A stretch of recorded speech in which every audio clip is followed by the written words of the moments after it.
Abateze amatwi Rugigana Kiyonga official, muraho neza, mugira amahoro. Uyu munsi rero ngiye kubagezaho ibaruwa yandikiwe umushahara. Muri make umukunzi w'umushahara yagize atya yandika ibaruwa nk'uwandikira inshuti cyangwa umukunzi. Tuyitega amatwi. Mushahara nkunda kandi nkumbuye, uraho neza? Uraho wogahoraho we? Uraho nshuti nkumbuye? Uraho wowe unturiza imyenda ugatuma mfata agatama? Uraho wowe undinda kuburara? Nukuri ndagukumbuye pe. Nawe rwose ntunsura kenshi. Gutegereza ko ukwezi gushira koko uba ubona ntaragukumbuye cyane. Reba nawe ukuntu ukwezi gushize waje. Uza mfite ibintu byinshi by'iminsi mikuru, amakwe menshi nagombaga gutwerera, ndetse na minerivare hafi aho rugeretse z'abana, ariko ntiwamaze kabiri uba uragiye. Rwose wagiye unsura ukamara akanya, ariko buriya uzi ko wagiye ntaranakubwira imishinga mfite koko. Umushahara se ibyo bibanza byanyu mwaguze ngo nta mazu nta mamodoka byitayeho? Cyakora nanjye nabigizemo uruhare.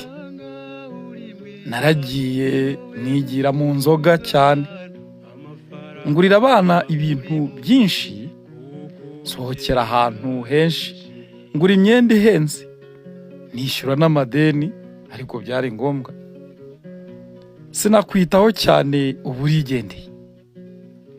Sha ubimbabariremo pe, sinzabyongera. Nkusezeranyije ko noneho ubutaha nuza nzagukunda nkukundwa akazi. Zemero na burare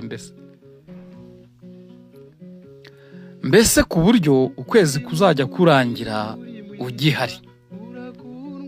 Ni ukuri iyo wigendeye birambabaza pe. Uzi ko ariko na madamu wanjye asigaye antonganya ngo kuki ntuma wigendera utamaze kabiri. Mwibire n'akabanga se, ariko ntuzagire ubibwira. Uzi ko za KCB, za BK, za Ecobank, za Finabank, za Banque Populaire, za Equity nazo zakubuze. Ejo nagerageje kujya kuri bya byuma byabo dushyiramo ikarita maze ukatumwenyurira bitagombye kujya ku murongo, bihita byandika ngo insufficient found, niba bivuga ngo inseko yawe irarangiye. Banza hari nshonje. Bivuze ngo ntuhari. Ziriya banki nazo zabuze kashi. Ngwino uzitabare pe. Yarugukunda ufite amadeni menshi, icyaka, ubukene n'imishinga itarangiye. Yewe ngaho urabeho.